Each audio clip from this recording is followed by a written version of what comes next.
آگے اللہ تبارک و تعالیٰ نے یہ ارشاد فرمایا کہ یہ کائنات میں پھیلی ہوئی مختلف چیزیں تو پکار پکار کر یہ کہہ رہی ہیں کہ اس کائنات کا خالق، اس کا مالک اور معبود ایک ہی ہے، لیکن بہت سے لوگ ہیں کہ جو ان حقیقتوں کو پہچانے بغیر یا ان حقیقتوں پر غور کیے بغیر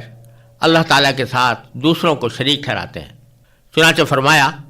وَمِنَ النَّاسِ مَن يَتَّخِذُ مِن دُونِ اللَّهِ أَندَادًا، اس کے باوجود لوگوں میں کچھ وہ بھی ہیں جو اللہ کے علاوہ دوسروں کو اس کی اس خدائی میں شریک قرار دیتے ہیں۔ اندادن ند کی جمع ہے، اور ند کہتے ہیں کسی بھی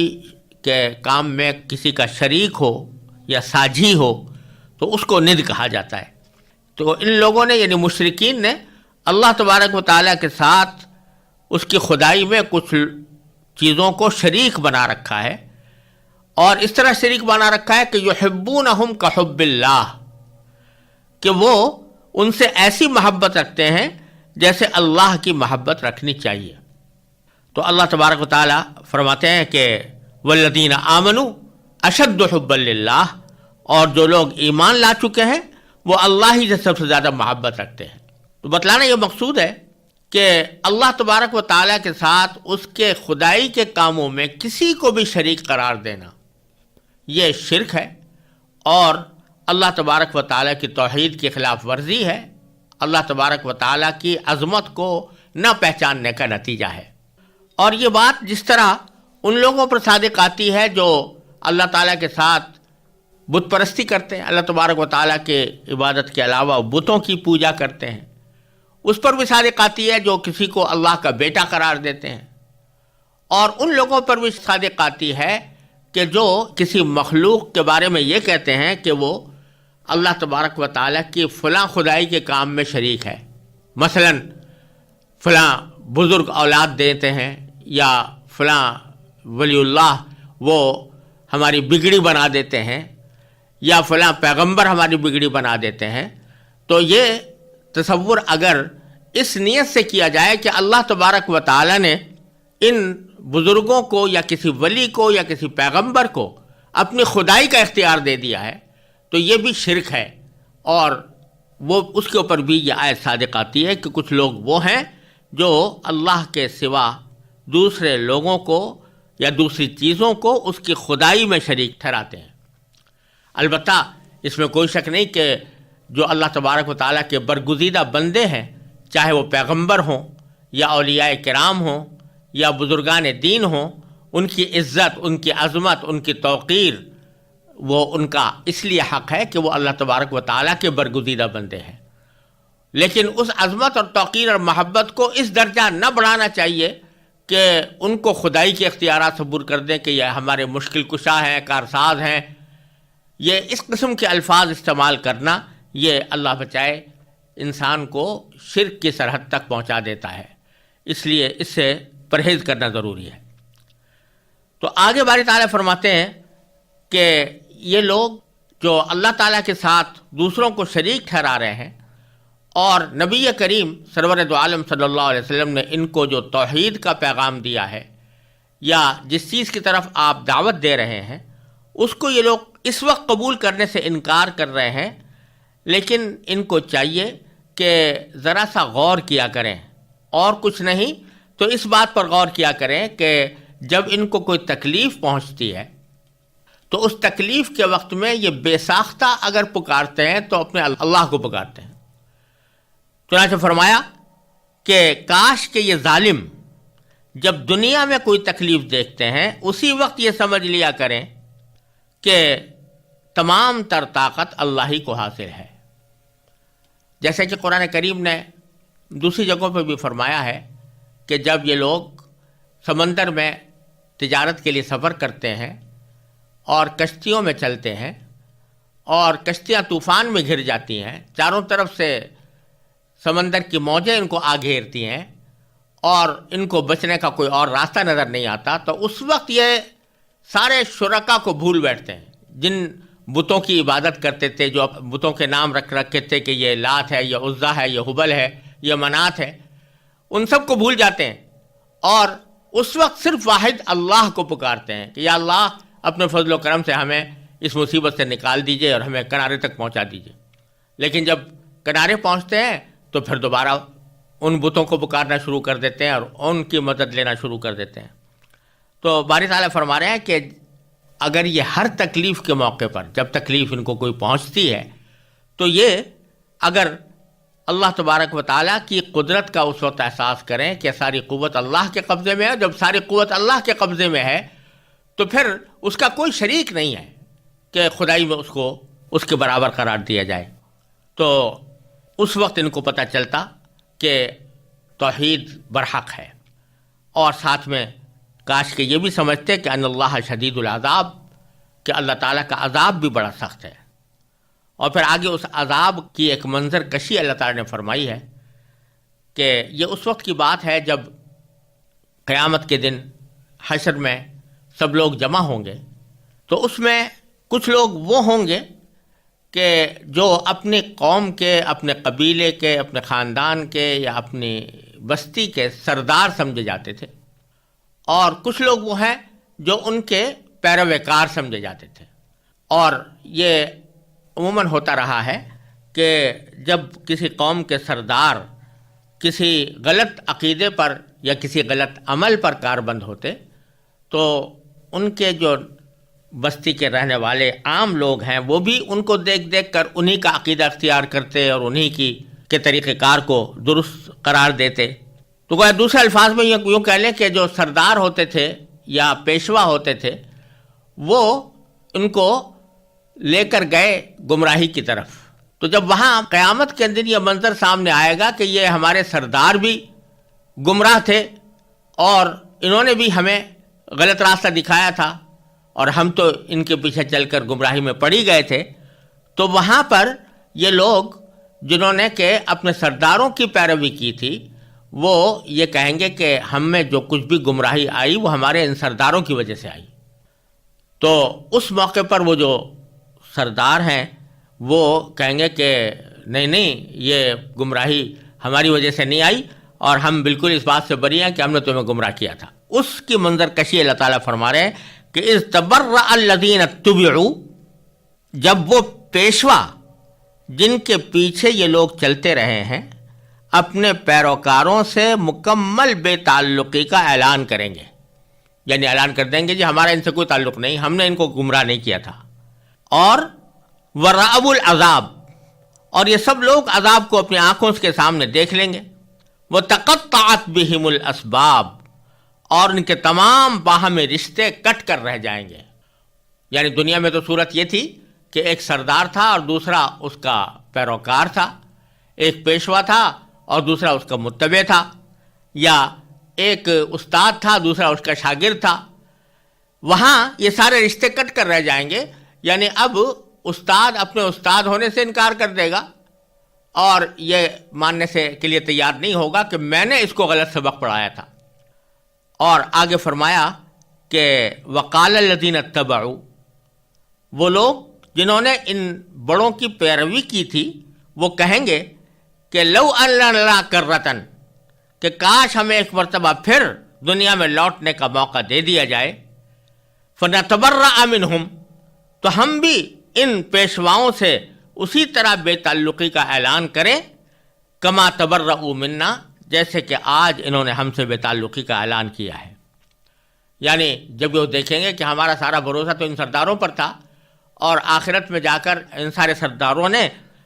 ہماری پیشوائی سے دستبرداری اختیار کر لی اور کہہ دیا کہ ہمارا ان سے کوئی تعلق نہیں ہے، تو گویا ایک طرح سے طوطا چشمی سے کام لیا. تو ان متبعین میں یا پیروکاروں میں یا چھوٹے لوگوں میں یہ خیال پیدا ہوگا اور یہ ان کے دل میں خواہش ہوگی کہ کاش ایک مرتبہ پھر ہم دنیا میں جائیں اور پھر جب یہ سردار ہمیں اپنی طرف بلائیں تو ہم اس وقت ان سے اپنی بے تعلقی کا اسی طرح اعلان کر دیں جیسے کہ آج انہوں نے ہم سے بے تعلقی کا اعلان کیا ہے. باری تعالیٰ فرماتے ہیں کذالک یریہم اللہ اعمالہم حسرات علیہم، اسی طرح اللہ تعالیٰ ان کو دکھا دے گا کہ ان کے اعمال ان کے لیے حسرت ہی حسرت بن چکے ہیں. یعنی اب یہ حسرت تو ہوگی اور یہ تمنا بھی ہوگی کہ کاش ایک مرتبہ دوبارہ پھر دنیا میں ہم چلے جائیں، لیکن یہ ایسی حسرت ہے جس کے پورا ہونے کا کوئی راستہ نہیں. کیوں؟ اس لیے کہ وما ہم بخارجین من النار، وہ کسی صورت دوزخ سے نکلنے والے نہیں ہوں گے. یعنی ان کی یہ خواہش کہ ہم ایک مرتبہ دوبارہ چلے جائیں اور دوبارہ دنیا میں جا کر ہم اپنے حالات درست کر لیں اور ان سرداروں سے مکمل بے تعلقی کا اعلان کر لیں، یہ خواہش پوری ہونے والی اس لیے نہیں کہ یہ جہنم سے نکلنے والے نہیں ہیں، جہنم سے نکلیں گے نہیں. یا ایھا الناس کلوا مما فی الارض حلالا طیبا ولا تتبعوا خطوات الشیطان انہ لکم عدو مبین. انما یأمرکم بالسوء والفحشاء وان تقولوا علی اللہ ما لا تعلمون. وَإِذَا قِيلَ لَهُمُ اتَّبِعُوا مَا أَنزَلَ اللَّهُ قَالُوا بَلْ نَتَّبِعُ مَا أَلْفَيْنَا عَلَيْهِ آبَاءَنَا أَوَلَوْ كَانَ آبَاؤُهُمْ لَا يَعْقِلُونَ شَيْئًا وَلَا يَهْتَدُونَ. وَمَثَلُ الَّذِينَ كَفَرُوا كَمَثَلِ الَّذِي يَنْعِقُ بِمَا لَا يَسْمَعُ إِلَّا دُعَاءً وَنِدَاءً صم بكم عمي فهم لا يعقلون. يا أيها الذين آمنوا كلوا من طيبات ما رزقناكم واشكروا لله إن كنتم إياه تعبدون. انما حرم عليكم الميتة والدم ولحم الخنزير وما أهل به لغير الله فمن اضطر غير باغ ولا عاد فلا إثم عليه ان الله غفور رحيم. ان الذين يكتمون ما انزل الله من الكتاب ويشترون به ثمنا قليلا اولئك ما يأكلون في بطونهم الا النار ولا يكلمهم الله يوم القيامة ولا يزكيهم ولهم عذاب أليم. أولئك الذين اشتروا الضلالة بالهدى والعذاب بالمغفرة فما أصبرهم على النار ذلك بأن الله نزل الكتاب بالحق وإن الذين اختلفوا في الكتاب لفي شقاق بعيد. ان آیات کریمہ کا ترجمہ یہ ہے کہ اے لوگو زمین میں جو حلال پاکیزہ چیزیں ہیں وہ کھاؤ اور شیطان کے نقش قدم پر نہ چلو. یقین جانو کہ وہ تمہارے لیے کھلا دشمن ہے. وہ تو تم کو یہی حکم دے گا کہ تم بدی اور بے حیائی کے کام کرو اور اللہ کے ذمے وہ باتیں لگاؤ جن کا تمہیں علم نہیں ہے. اور جب ان کافروں سے کہا جاتا ہے کہ اس کلام کی پیروی کرو جو اللہ نے اتارا ہے تو وہ کہتے ہیں کہ نہیں، ہم تو ان باتوں کی پیروی کریں گے جن پر ہم نے اپنے باپ دادوں کو پایا ہے. بھلا کیا اس صورت میں بھی جب ان کے باپ دادے ذرا بھی سمجھ نہ رکھتے ہوں اور انہوں نے کوئی آسمانی ہدایت بھی حاصل نہ کی ہو. اور جن لوگوں نے کفر کو اپنا لیا ہے ان کو حق کی دعوت دینے کی مثال کچھ ایسی ہے جیسے کوئی شخص ان جانوروں کو زور زور سے بلائے جو ہانک پکار کے سوا کچھ نہیں سنتے. یہ بہرے، گونگے، اندھے ہیں، لہذا کچھ نہیں سمجھتے. اے ایمان والو، جو پاکیزہ چیزیں ہم نے تمہیں رزق کے طور پر عطا کی ہیں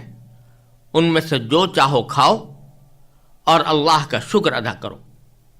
اگر واقعی تم صرف اسی کی بندگی کرتے ہو. اس نے تو تمہارے لیے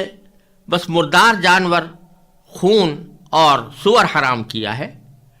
نیز وہ جانور جس پر اللہ کے سوا کسی اور کا نام پکارا گیا ہو۔ ہاں، اگر کوئی شخص انتہائی مجبوری کی حالت میں ہو،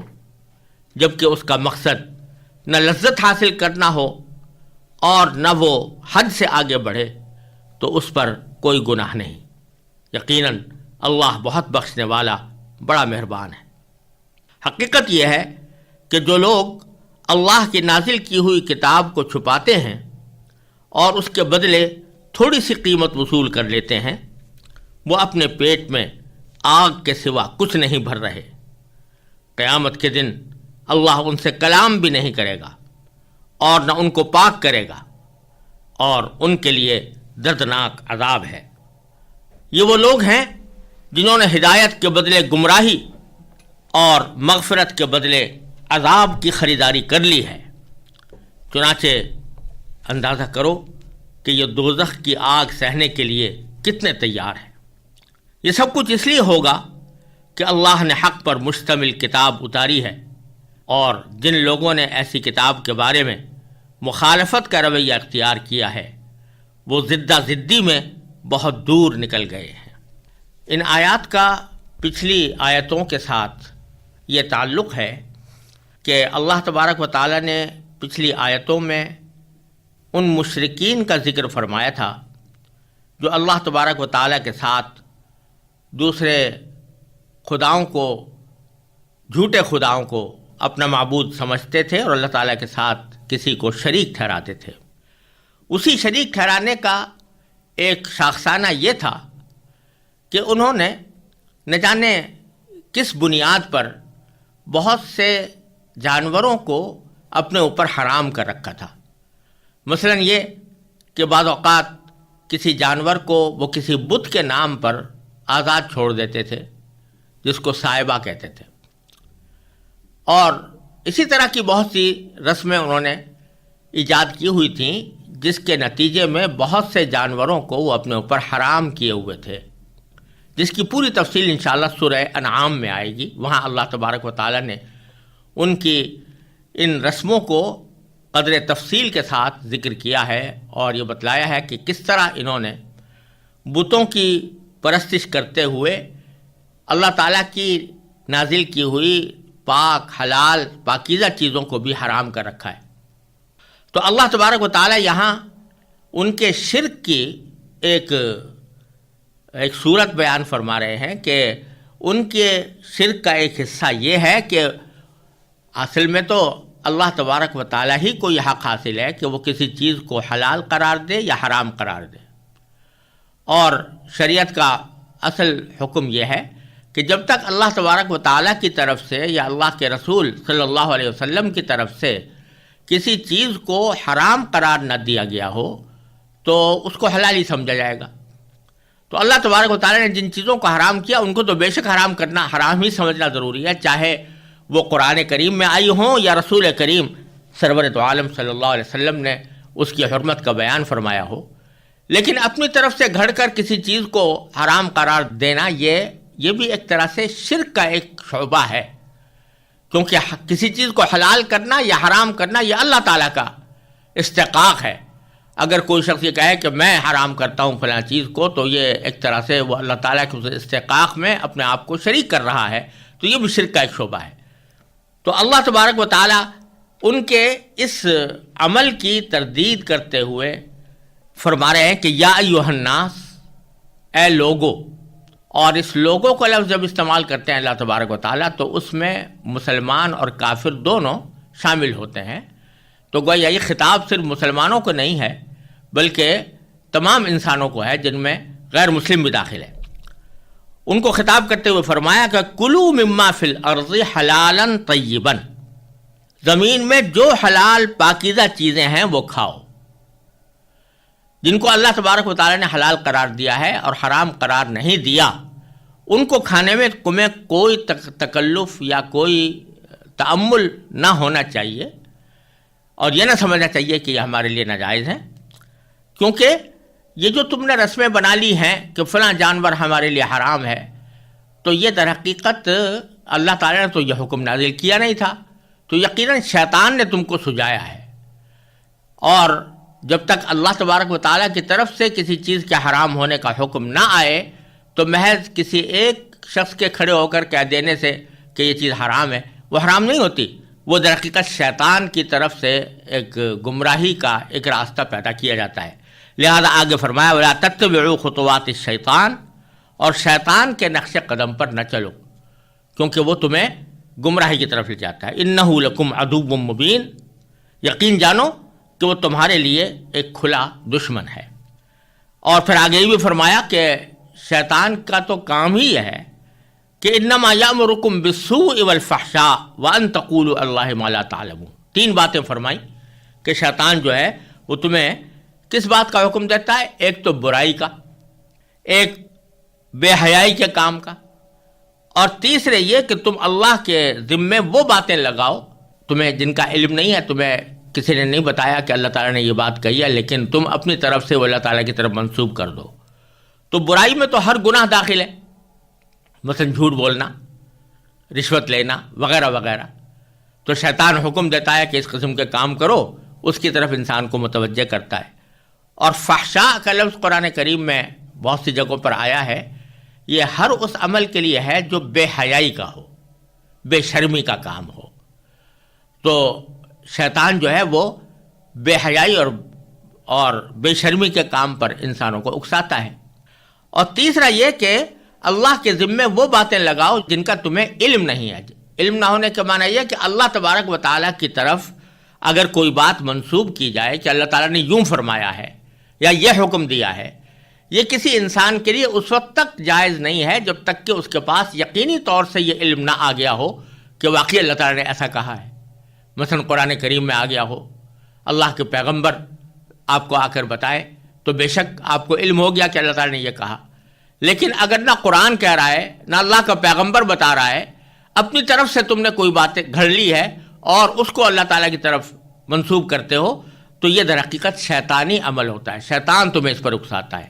کہ اللہ کے ذمے وہ باتیں لگاؤ جن کا تمہیں علم نہیں۔ اللہ تبارک و تعالیٰ فرماتے ہیں آگے کہ جب ان سے کہا جاتا ہے کہ بھئی تم نے اپنی طرف سے ان چیزوں کو کیسے حرام کر لیا، اللہ تعالیٰ کا تو کوئی حکم ایسا آیا نہیں تھا، اور اس کے بجائے تم اللہ تبارک و تعالیٰ نے جو تم پر حکم نازل کیا ہے یعنی قرآن کی صورت میں اس کی پیروی کرو، تو اس کے جواب میں وہ ہمیشہ ایک ہی بات کہتے ہیں کہ ہم تو اپنے باپ دادوں کو اسی طرح دیکھتے چلے آئے ہیں، لہٰذا ہم انہی کی اتباع کریں گے، انہی کی پیروی کریں گے۔ چنانچہ فرمایا کہ وَإِذَا قِيلَ لَهُمْ، جب ان سے کہا جاتا ہے کہ اتبعوا، پیروی کرو، کہے کہ ما انزل اللہ، اس کلام کی پیروی کرو جو اللہ نے اتارا ہے۔ قالو، تو یہ جواب میں کہتے ہیں کہ بل نتبع ما الفینا علیہ آباءنا، بل نتبع، نہیں ہم تو ان باتوں کی پیروی کریں گے، ما الفینا، جن پر پایا ہے ہم نے، علیہ آباءنا، اپنے باپ دادوں کو، تو ہم اس طریقے کو نہیں چھوڑ سکتے۔ باری تعالیٰ اس کے جواب میں فرماتے ہیں اولو کان آباؤہم لا یعقلون شیئا ولا یہتدون، بھلا کیا اس صورت میں بھی ان کو اپنے باپ دادوں ہی کی پیروی کرنی چاہیے جبکہ ان کے باپ دادا ذرا بھی سمجھ نہ رکھتے ہوں، لا یعقلون شیئا، کچھ نہ سمجھتے ہوں، اور ولا یہتدون، اور نہ ان کے پاس کوئی ہدایت ہو اللہ تعالیٰ کی طرف سے بلکہ اپنی طرف سے انہوں نے کوئی بات گھڑ لی ہو۔ یعنی باپ دادوں کی پیروی کرنا کسی ایسے معاملے میں کہ جس کا حقیقت میں حق صرف اللہ تبارک و تعالیٰ کو ہے، وہی کہہ سکتا ہے کہ یہ چیز حلال ہے یا حرام ہے، اور اگر کسی شخص نے اپنی طرف سے کہ کوئی حلال یا حرام کوئی بات کہہ دی کہ فلاں چیز حلال ہے یا حرام ہے، اور اس کے پاس اس کی کوئی دلیل ہو نہیں، نہ قرآن میں، نہ رسول اللہ صلی اللہ علیہ وسلم کے ارشاد میں، نہ کسی پیغمبر کی تعلیم میں اس کو حرام قرار نہ دیا گیا ہو، اور کوئی شخص کھڑا ہو کر کہہ دے کہ یہ چیز ناجائز ہے، تو چاہے وہ نسلاً بعد نسلن، اس کے بعد نسلوں تک اس کو برا سمجھا جاتا رہا ہو، لیکن ان لوگوں کے نسلوں کے برا سمجھنے کی وجہ سے وہ چیز بری نہیں ہو جاتی، ان کے غلط سمجھنے کی وجہ سے وہ حلال چیز حرام نہیں ہو جاتی۔ تو یہ جو کہتے ہیں کہ ہم نے صاحبہ کو حرام کر لیا اپنے اوپر، یعنی اس جانور کو جس کو بتوں کے نام پر چھوڑا ہے، تو اس لیے حرام کر لیا کہ ہم باپ دادوں سے یہی سنتے چلے آئے ہیں۔ اب باپ دادوں کے پاس تو کوئی دلیل تھی نہیں، تو یہ فرما رہے ہیں اللہ تعالیٰ کہ اگر باپ دادوں کے پاس کوئی دلیل ہو اور وہ تمہارے سامنے آ جائے، ان کے اندر عقل ہو، فہم ہو، دین کی سمجھ ہو، ان کے پاس اللہ تعالیٰ کی طرف سے کوئی ہدایت آئی ہوئی ہو، تو بے شک ان کی پیروی کر لو۔ لیکن جب ان کے پاس بھی کوئی دلیل نہیں، نہ ان کی خود ذاتی سمجھ ہے اور نہ ان کے پاس کوئی اللہ تعالیٰ کی طرف سے ہدایت ایسی آئی ہے، تو پھر ان کے پیچھے چلنا یہ کسی طرح بھی ایک عقل مند انسان کا شیوا نہیں ہو سکتا۔ یہاں ایک بات یہ بھی سمجھنی چاہیے کہ قرآن کریم کی آیات کو اس کے صحیح پس منظر میں سمجھنا ضروری ہوتا ہے۔ بعض مرتبہ اس قسم کی آیتیں اس صورتحال پر بھی چسپاں کر دی جاتی ہیں کہ بعض اوقات جب ہم یہ کہتے ہیں کہ کسی چیز کا ہمیں حکم معلوم کرنا ہوتا ہے کہ یہ چیز حلال ہے یا حرام ہے، تو وہ لوگ کہ جو براہ راست قرآن و سنت سے مسئلے کو سمجھنے کی صلاحیت نہیں رکھتے، وہ اس بات پر مجبور ہوتے ہیں کہ کسی ایسے عالم کی طرف رجوع کریں جس کے پاس قرآن و سنت کا صحیح علم ہو، اور پھر وہ جس چیز کو حلال کہتا ہے اس کو حلال سمجھتے ہیں، جس کو حرام کہتا ہے اس کو حرام سمجھتے ہیں۔ تو بعض مرتبہ امام ابو حنیفہ رحمۃ اللہ علیہ کو قرآن و سنت کا بڑا عالم سمجھتے ہیں، تو جب کوئی مسئلہ آتا ہے تو ہم ان سے پوچھتے ہیں کہ امام ابو حنیفہ رحمۃ اللہ علیہ کی اس کے بارے میں کیا فرمایا ہے، اور اس کے نتیجے میں انہوں نے اگر کسی چیز کو حلال کہا تو حلال سمجھتے ہیں، جس کو حرام کہا اس کو حرام سمجھتے ہیں۔ تو بعض لوگ اس کے اوپر یہ آیت چسپاں کر دیتے ہیں کہ دیکھو یہ تو باپ دادوں کی اتباع ہوئی۔ خوب سمجھ لینا چاہیے کہ قرآن کریم نے یہاں صاف صاف کہہ دیا کہ باپ دادوں کی پیروی اس وقت ناجائز ہے یا حرام ہے جبکہ ان کے پاس نہ عقل ہو نہ ہدایت ہو، نہ ان کے پاس دین کی سمجھ ہے اور نہ ان کے پاس ہدایت ہے۔ ہدایت کے معنی کوئی قرآن و سنت کی تعلیم ان کے پاس نہیں ہے، اور پھر وہ اپنی طرف سے کوئی بات کہہ رہے ہیں تو پھر ان کی پیروی بالکل شرک کے مرادف ہے۔ لیکن اگر کسی عالم کی پیروی اس بنا پر کی جائے کہ بھئی ہمارے پاس تو قرآن و سنت کا علم نہیں ہے، اس کے پاس ہے، اور وہ جو کچھ کہہ رہا ہے وہ قرآن و سنت کی تشریح میں کہہ رہا ہے، وہ خود اپنی طرف سے کوئی حکم نہیں نکال رہا بلکہ قرآن اور سنت کے حکم کی تشریح ہمارے سامنے کر رہا ہے،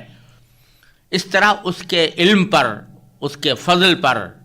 اس کے تقوی پر اعتماد کرتے ہوئے ہم اگر اس سے مسئلہ پوچھ کر اس پر عمل کریں تو اس پر یہ پھبتی نہیں کسی جا سکتی کہ یہ باپ دادوں کی پیروی ہو رہی ہے۔ اس لیے کہ کوئی بھی شخص جب کسی عالم سے کوئی سوال کرتا ہے، یا ہم لوگ مثلا امام ابو حنیفہ رحمۃ اللہ علیہ کی، امام شافعی کی، امام احمد بن حنبل کی، امام مالک رحمۃ اللہ علیہ کی کے بارے میں ان کی طرف رجوع کرتے ہیں، ان کی کتابوں کی طرف جاتے ہیں، تو ہمارے دل میں اعتقاد یہ نہیں ہوتا کہ یہ خود حلال و حرام کرنے والے ہیں، بلکہ اعتقاد یہ ہوتا ہے کہ یہ قرآن اور سنت کا صحیح علم رکھتے ہیں، لہذا انہوں نے قرآن و سنت سے جس چیز کو سمجھا ہوگا تو وہ ہماری سمجھ سے بہتر ہوگا۔ اس نقطہ نظر سے جب ہم ان کی تقلید کرتے ہیں یا ان کے حکم کو مانتے ہیں یا ان کے جس بات کو وہ حلال کہتے ہیں اس کو حلال، جس کو حرام کہتے ہیں حرام سمجھتے ہیں، تو یہ آیت اس کے اوپر صادق نہیں آتی، جس کی ایک واضح دلیل یہ ہے کہ اگر بالفرض ایک ہم پر یہ واضح ہو جائے کہ مثلا اس معاملے میں امام ابو حنیفہ رحمۃ اللہ علیہ نے جو بات فرمائی تھی اس کے خلاف نبی کریم سرورت عالم صلی اللہ علیہ وسلم کا کوئی صاف صریح حکم موجود ہے، بشرطے کہ ہم اس موضوع کی تمام احادیث کا جائزہ لے چکے ہوں اور ہمارے اندر جائزہ لینے کی صلاحیت بھی ہو، تو اس صورت میں امام ابو حنیفہ کے بجائے اس حدیث پر عمل کریں گے۔ دوسرے یہ کہ یہ کسی امام ابو حنیفہ رحمۃ اللہ علیہ کی یا کسی عالم کی تقلید اس وقت کی جاتی ہے جبکہ جزوی مسائل کا معاملہ ہو، لیکن جہاں تک عقائد کا تعلق ہے عقائد میں کسی کی تقلید نہیں ہوتی۔ اسی طرح یہاں پر عقائد کے معاملے میں کسی کی پیروی نہیں کی جاتی، قرآن و سنت کے جو عقائد ہیں بالکل واضح ہے اور انہی پر عمل کیا جاتا ہے، لیکن ضرورت وہاں پیش آتی ہے جہاں پر ہم براہ راست قرآن و سنت سے مسائل کا خود استنباط نہیں کر سکتے، تو وہاں پر ان کی فہم اور ان کے علم اور فضل پر اعتماد کیا جاتا ہے، لہٰذا اس کو یہاں پر چسپاں نہیں کیا جا سکتا، کیونکہ قرآن نے صاف صاف کہہ دیا کہ باپ دادوں کی پیروی اس وقت ناجائز ہے جبکہ ان کے اندر نہ عقل ہو نہ ہدایت ہو، لیکن عقل اور ہدایت ہو اور وہ ہدایت کی بنیاد پر کوئی بات کہہ رہے ہوں تو پھر ان کی پیروی کرنے میں کوئی مذائقہ نہیں۔